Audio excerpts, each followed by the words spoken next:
विभिन्न सञ्चार माध्यमबाट प्रतिनिधित्व गर्नुहुने पत्रकार मित्रहरू र अन्य उपस्थित सम्पूर्ण महानुभावहरू, नेपाल सरकार मन्त्री परिषदका निर्णयहरू विधिवत रूपमा सार्वजनिक गर्न नेपाल सरकारका प्रवक्ता एवं माननीय अर्थ, सञ्चार तथा सूचना प्रविधि मन्त्री डाक्टर युवराज खतिवड़ाज्यूलाई सादर अनुरोध गर्दछु।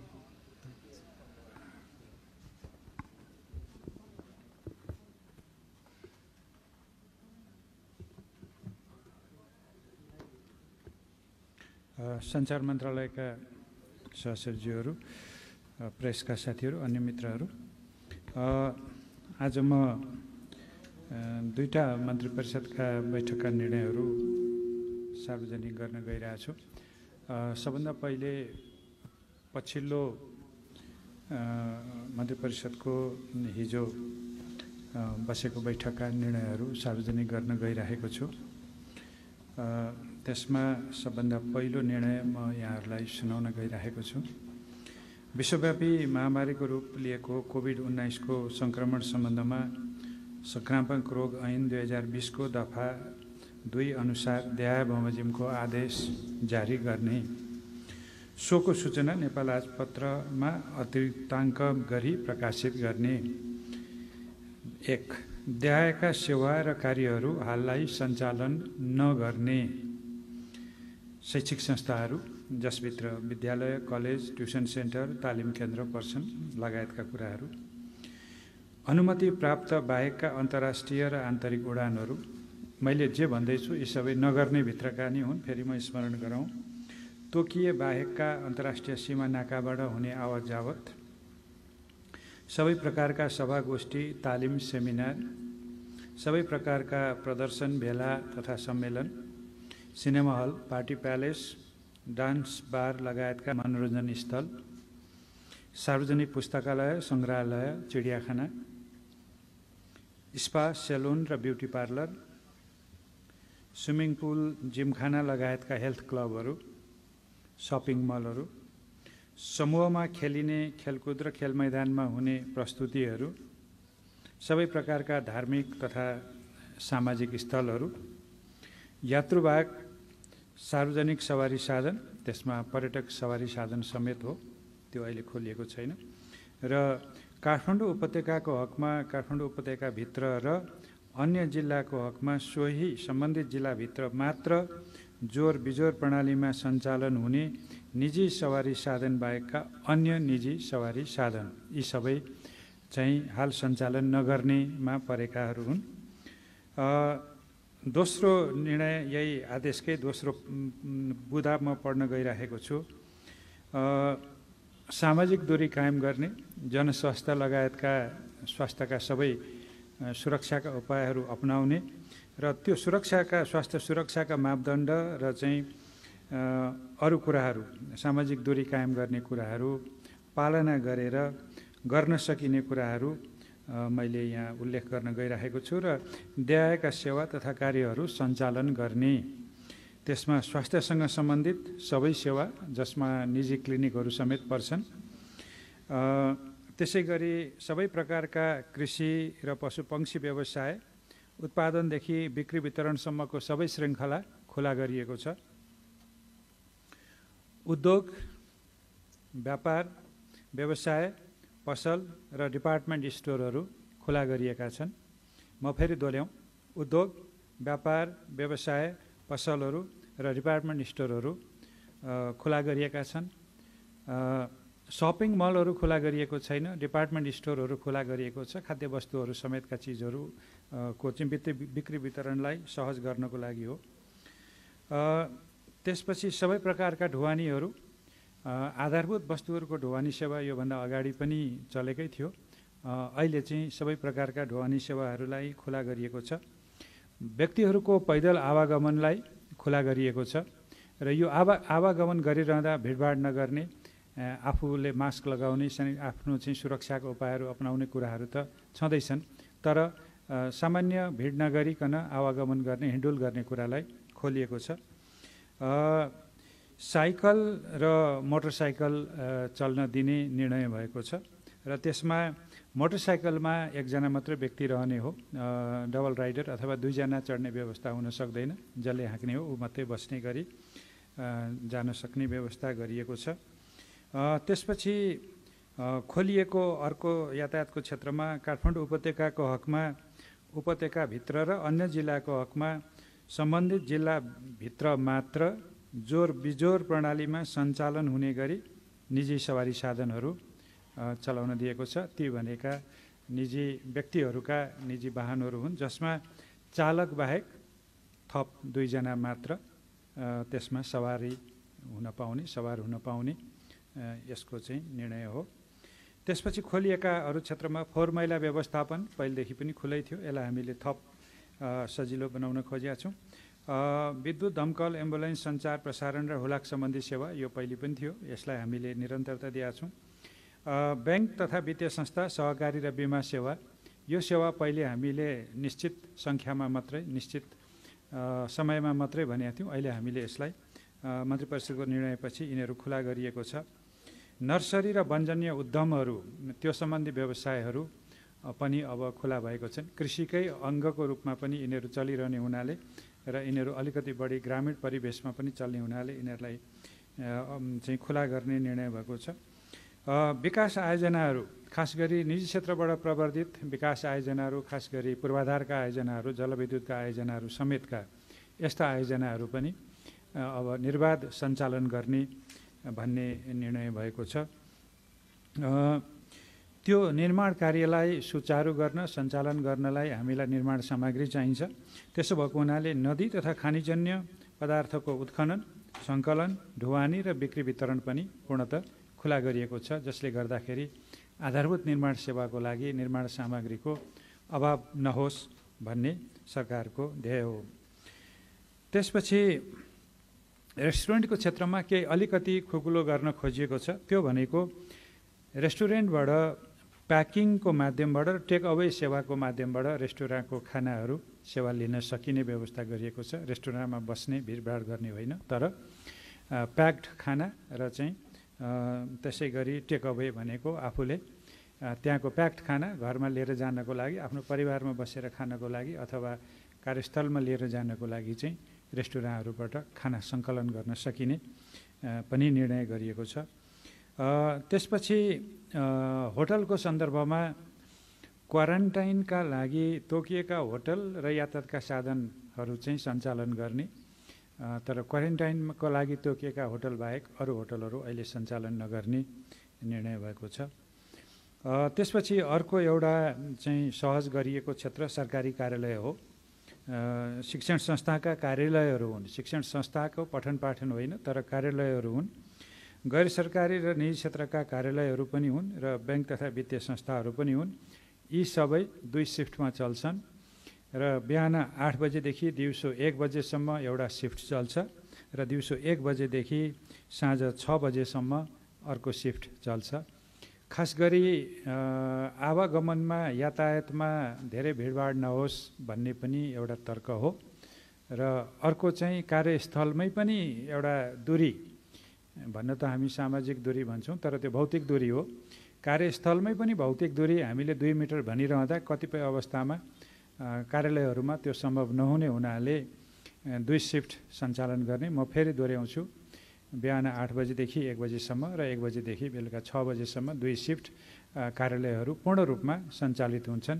त्यसले गर्दाखेरि बढी भिडभाड नभई आधारभूत सेवाहरू प्रवाह गर्नलाई र यसै पनि यो आर्थिक वर्षको अन्त्य छ, धेरै कामहरू गर्नुपर्ने पनि स्थिति छ, त्यसलाई पनि सहजीकरण गर्नलाई अलिकति बढी यसमा सहज गर्नु परेको हो। त्यसपछि अर्को एउटा यससँग सम्बन्धित निर्णय पनि हो। सार्वजनिक तथा जोर बिजोर प्रणालीमा सञ्चालन हुने गरी निजी सेवा प्रदायक कार्यालयका श्रमिक र कर्मचारी ओसार पसार गर्न प्रयोग गरिने सवारी साधनहरू पनि श्रमिकको आवागमनको लागि चाहिने हुनाले ती खुला गरिएको छ, तर सिटको एक लहरमा 1 जना मात्र यात्रु राख्ने गरी त्यो यातायात खुला गरिएको छ। कसको लागि भन्दाखेरि ती चाहिँ सार्वजनिक र जोर बिजोर प्रणालीमा सञ्चालन हुने गरी निजी सेवा प्रदायक कार्यालयकाहरूको श्रमिक र चाहिँ संस्थाहरू या उद्योगका श्रमिकहरूको लागि हो यो। त्यसरी राख्दाखेरि एउटा गाडीको सिटको एक लहरमा एकजना मात्रै र सबै यात्रुले अनिवार्य रूपमा मास्कको प्रयोग गर्ने, सेनिटाइजरको व्यवस्था गर्ने र स्वास्थ्य सुरक्षाका सबै व्यवस्था गर्ने, त्यसमा सवारी साधनलाई निसङ्क्रमित गर्ने कुराहरू पनि गर्नुपर्छ, जसले त्यो बस सेवा अथवा त्यो यातायात सेवा लिनेलाई कुनै किसिमको सङ्क्रमणको जोखिम नहोस्। यी सबै सेवा र कार्य सञ्चालन गर्दा सम्बन्धित मन्त्रालयले जनस्वास्थ्य र सुरक्षा मापदण्डका आधारमा आफ्नो कार्यक्षेत्र पर्ने विषयहरूको सम्बन्धमा आवश्यक प्रोटोकल जारी गरी लागू गर्नुपर्नेछ। यो प्रोटोकल भनेको चाहिँ के कसरी व्यवहार गर्ने हो, कुन शर्तमा काम गर्ने हो, कुन किसिमका सुरक्षाका उपायहरू अपनाउनु पर्ने हो, यो मापदण्डको कुराहरू यो प्रोटोकलमा रहन्छ।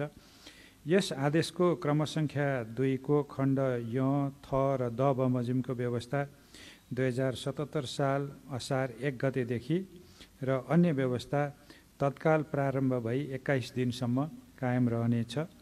परिस्थितिको समीक्षा एवं सङ्क्रमणको जोखिम विश्लेषणको आधारमा उल्लेखित व्यवस्थामा आवश्यक हेरफेर पनि गर्न सक्ने मन्त्री परिषदले निर्णय गरेको छ। अब म एउटा कुरो स्पष्ट गर्छु, त्यो क्रमसङ्ख्याको खण्ड य, थ र दमा चाहिँ के छ, जुन 1 गतेबाट मात्रै लागू हुन्छ।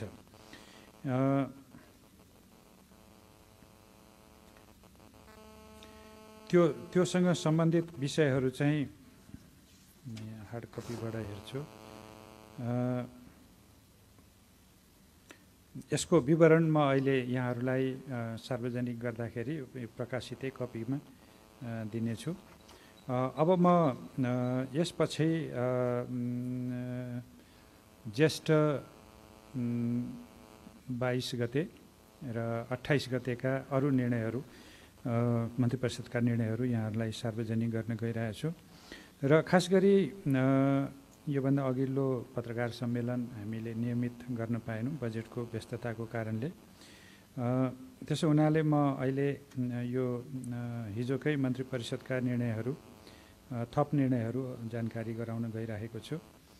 त्यसमा मन्त्री परिषदको प्रस्तावमा नीति अनुसन्धान प्रतिष्ठान विकास समिति आदेशलाई स्वीकृति गर्ने भन्ने निर्णय भएको छ। त्यसै गरी अर्थ मन्त्रालयको प्रस्तावमा जापान सरकारबाट सन् 2020मा छात्रवृत्तिको रूपमा प्राप्त हुने जापानी येन 365 मिलियन अथवा करिब 40 करोड रुपियाँको अनुदान स्वीकार गर्ने भन्ने निर्णय भएको छ। त्यसै गरी कानुन न्याय र संसदीय मामिला मन्त्रालयको प्रस्तावमा नेपाल न्याय सेवाको राजपत्राङ्कित विशिष्ट श्रेणीमा बढुवा नियुक्ति गरी दाय बमोजिम पदस्थापना गर्ने निर्णय भएको छ। त्यसमा अर्थ मन्त्रालयका सहसचिव श्री उदयराज सापकोटालाई बढुवा नियुक्ति गरी सत्यनिरूपण तथा मेलमिलाप आयोगको सचिव पदमा र कानुन न्याय र संसदीय मामला मन्त्रालयका सहसचिव धनराज गेवालीलाई बढुवा नियुक्ति गरी प्रधानमन्त्री तथा मन्त्री परिषदको कार्यालयको सचिव पदमा बढुवा गर्ने र पदस्थापन गर्ने निर्णय भएको छ। त्यसै गरी कानुन न्याय तथा संसदीय मामला मन्त्रालयकै प्रस्तावमा अहिले विशिष्ट श्रेणीको पदमा सत्यनिरूपण र मेलमिलाप आयोगका सचिवमा रहनुभएका श्री ऋषिराज भण्डारीलाई कानुन न्याय तथा संसदीय मामला मन्त्रालयको सचिव पदमा सरुवा गर्ने निर्णय भएको छ।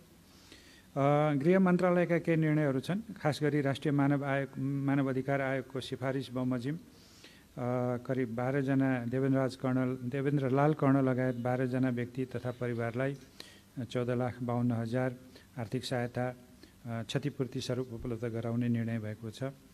त्यसै गरी गृह मन्त्रालयकै प्रस्तावमा विषादीयुक्त मदिरा सेवनबाट मृत्यु भएका महोत्तरी जिल्लाका महेन्द्र चौधरी लगायतका 12 जनाको परिवारलाई प्रति मृतक 2 लाखका दरले रु 24 लाख राहत क्षतिपूर्ति उपलब्ध गराउने निर्णय भएको छ। त्यसै गरी भूमि व्यवस्था सहकारी र गरिब निर्माण मन्त्रालयको प्रस्तावमा सरकारी सार्वजनिक र गुठी जग्गा संरक्षण सम्बन्धी जाँचबुझ आयोगको म्याद 6 महिना थप गरी सो आयोगको रिक्त सदस्य पदमा स्याङ्जा निवासी पुण्यप्रसाद भुषाललाई नियुक्त गर्ने निर्णय भएको छ। भौतिक पूर्वाधार तथा यातायात मन्त्रालयको प्रस्तावमा रेलवे कम्पनी लिमिटेडको महाप्रबन्धकमा 2 वर्षको लागि महोत्तरी निवासी गुरुप्रसाद भट्टराईलाई नियुक्ति गर्ने निर्णय भएको छ। त्यसै गरी एउटा महत्त्वपूर्ण निर्णय शिक्षा विज्ञान तथा प्रविधि मन्त्रालय अन्तर्गत छ। यो एसई परीक्षासँग सम्बन्धित विषय छ। कोभिड-19 को महामारीले विश्व नै आक्रान्त भएको र नेपालमा पनि यो सङ्क्रमण बढ्दै गइरहेको हुँदा विद्यार्थीहरूको पठन पाठन तथा परीक्षाका कार्यहरू अवरुद्ध भएको हामी सबैलाई थाहा छँदैछ। यो अवस्थामा निकट भविष्यमा परीक्षा सञ्चालन गर्न सङ्क्रमण जोखिमका कारणले सम्भव नभएको र यसबाट विद्यार्थीको पढाइ र मनोविज्ञानमा प्रतिकूल प्रभाव पर्न सक्ने सम्भावना रहेकोले यो महामारीले सृजना गरेको परिस्थितिजन्य बाध्यताको कारण शिक्षा ऐन 2028 को दफा 20 अनुसार देहाय बमोजिमको आदेश जारी गर्ने र यो दफा 20 मा बाधा अड्काउ फुकाउने भन्ने छ र बाधा अड्काउ फुकाएर सरकारले यो निर्णय गरेको, जसमा शैक्षिक सत्र 2076 को माध्यमिक शिक्षा कक्षा 10 को अन्त्यमा हुने परीक्षा, जसलाई हामी स्कुल एजुकेसन एक्जामिनेसन र छोटकरीमा SEE भन्छौँ, त्यसको हकमा विद्यालयद्वारा गरिएको अन्तिम मूल्याङ्कनको विवरण सम्बन्धित विद्यालयले सम्बन्धित जिल्लाको जिल्ला शिक्षा विकास तथा समन्वय एकाइमा पठाउने र जिल्ला शिक्षा विकास तथा समन्वय एकाइले प्रमाणित गरी राष्ट्रिय परीक्षा बोर्डमा पठाउने। त्यसरी प्राप्त भएको विवरणको आधारमा राष्ट्रिय परीक्षा बोर्डले परीक्षाफल तयार गर्ने, प्रकाशन गर्ने, प्रमाणीकरण गर्ने र प्रमाणपत्र जारी गर्ने। माथि भनिए बमोजिमको कार्य गर्न राष्ट्रिय परीक्षा बोर्डले आवश्यक कार्यविधि बनाउन सक्ने। यस आदेशलाई नेपाल राजपत्रको अतिरिक्ताङ्कमा प्रकाशित गर्ने यो निर्णय भएको छ। त्यसपछि स्वास्थ्य मन्त्रालयसँग सम्बन्धित अरू केही निर्णयहरू भएका छन्।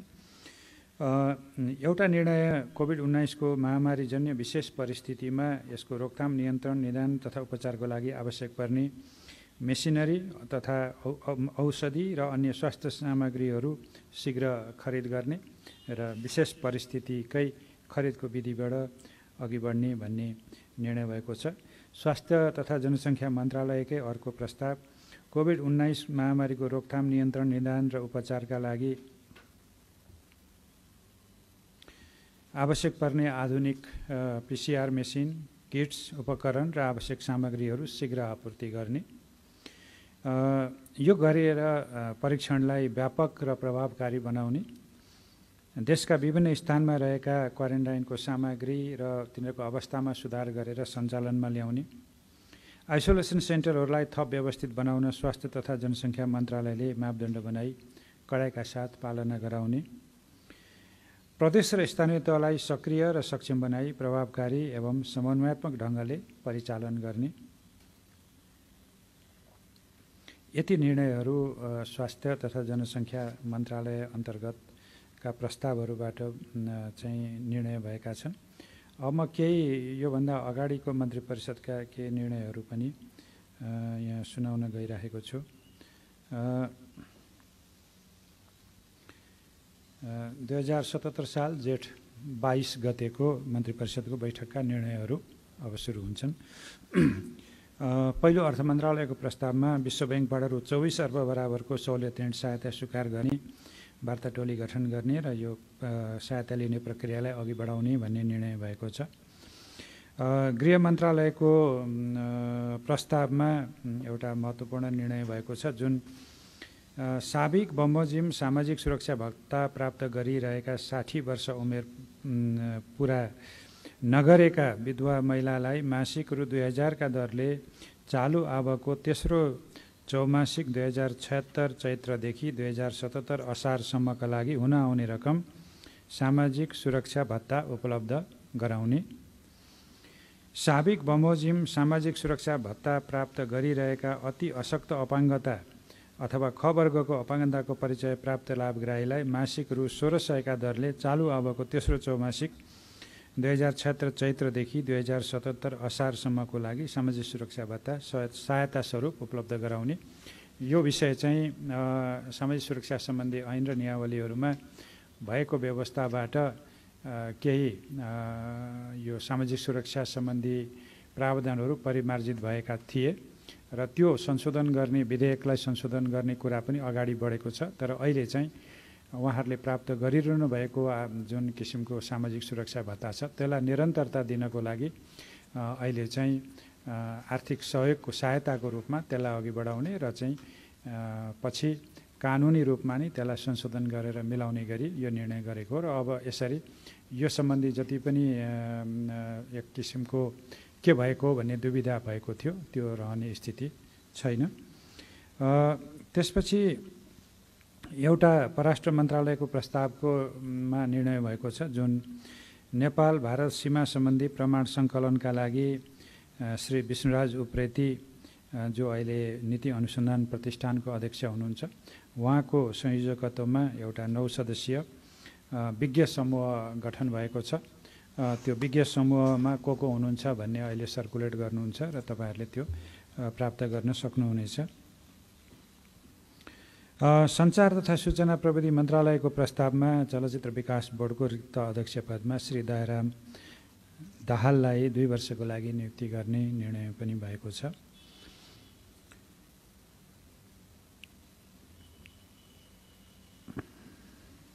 शहरी विकास मन्त्रालयले खास गरी यो को प्रस्तावमा विदेशमा रहेका नेपालीहरूलाई स्वदेश आउन सहजीकरणको लागि क्वारेन्टाइन स्थलहरूको प्रबन्ध र पूर्वाधार व्यवस्था गर्ने भन्ने निर्णय पनि त्यो बेला भएको छ। र त्यसै गरी अरू केही विधेयकहरूको सन्दर्भमा पनि निर्णयहरू भएका छन्। अर्थ मन्त्रालयको भन्सार विधेयकलाई संसदमा पेश गर्ने एउटा र त्यसै गरी संस्कृति पर्यटन र नागरिक उड्डयन मन्त्रालयको अभिलेख संरक्षणलाई ऐन 2077लाई सङ्घीय संसदमा पेश गर्ने। त्यसै गरी कृषि तथा पशुपक्षी विकास मन्त्रालयको खाद्य स्वच्छता तथा गुणस्तर नियमन सम्बन्धी विधेयकलाई पनि संसदमा पेश गर्ने र त्यसै गरी अरू केही चाहिँ निर्देशनहरू पनि स्वीकृत गर्ने निर्णय भएको छ जसमा नेपाल नगरपालिका सङ्घको विधानलाई स्वीकृत गर्ने कुरा छ। त्यसै गरी कीटजन्य रोग अनुसन्धान र तालिम विकास समिति आदेशलाई स्वीकृत गर्ने पनि निर्णय भएको छ। त्यसै गरी राष्ट्रिय आयुर्वेद अनुसन्धान र तालिम विकास समितिको आदेशलाई पनि स्वीकृत गर्ने निर्णय भएको छ। त्यसै गरी सिंहदरबार वैद्यखाना विकास समिति गठन आदेश 2077लाई पनि स्वीकृत गर्ने निर्णय भएको छ र वातावरण संरक्षण नियावली 2077लाई पनि स्वीकृत गर्ने निर्णय भएको छ। अझ अर्को पनि एउटा महिला शान्ति र सुरक्षा सम्बन्धी संयुक्त राष्ट्र सङ्घ सुरक्षा परिषदको प्रस्ताव नम्बर 1325 र अन्य पूरक प्रस्तावहरूको कार्यान्वयन सम्बन्धी दोस्रो राष्ट्रिय कार्ययोजना पनि स्वीकृत गर्ने निर्णय भएको छ। यी चाहिँ ज्येष्ठ 22 गतेका मन्त्री परिषदका मुख्य निर्णयहरू हुन्। मैले यहाँहरूलाई नेपाल सरकारका 2टा मन्त्री परिषदका बैठकहरूका निर्णयहरू सार्वजनिक गरेँ र यो सम्बन्धी अरू चाहिँ विवरणहरू मन्त्रालयले यहाँहरूलाई उपलब्ध गराउनेछ। धन्यवाद। कार्यक्रम सम्पन्न भएको के प्रश्न सोधे हुन्छ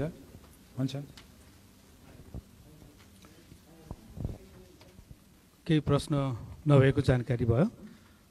कार्यक्रम सम्पन्न भएको जानकारी गराउँछु। सबैलाई धन्यवाद।